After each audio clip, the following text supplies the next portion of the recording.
పాత నియోజకవర్గంలోకి అయితే అక్కడున్న ఎమ్మెల్యే క్యాండిడేట్ ఉంటాడో పోతాడో తేల్చుకుంటాడు, లేదా అతనికి వేరే చోట ఇస్తానన్నాడు కదా అదన్నా తేల్చుకుంటాడు.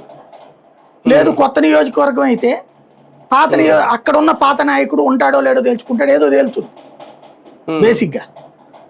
కానీ ఈ కన్ఫ్యూజన్ ఉంటే పాత ఆయనేమో నాకు వస్తారో లేదో తెలియదు, కొత్త ఆయనేమో నన్ను ఉంచుతారో లేదో తెలియదు, ఇద్దరు డిజైన్ చేసుకుంటారు కదా.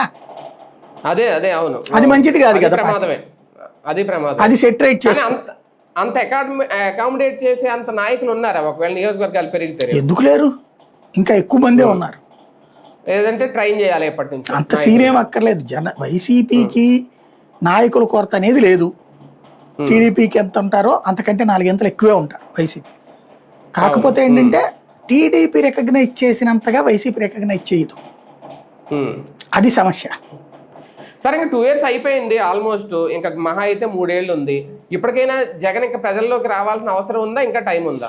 ఖచ్చితంగా పాదయాత్ర కాదు, నన్ను అడిగితే ప్రతి నెలా కూడా ఆయన ఏదో అప్పుడు చెప్పుకొచ్చాడు కదా, ఓ పార్లమెంట్ నియోజకవర్గ పరిధిలో వారానికి ఒకసారి వెళ్ళి అక్కడ 2 రోజుల పాటు అసెంబ్లీ నియోజకవర్గాలు తిరిగేసి పార్లమెంట్ నియోజకవర్గ హెడ్ క్వార్టర్లో కార్యకర్తలతో రివ్యూ చేస్తానని చెప్పాడు కదా. అది చెయ్యాలి ఆయన. అవును,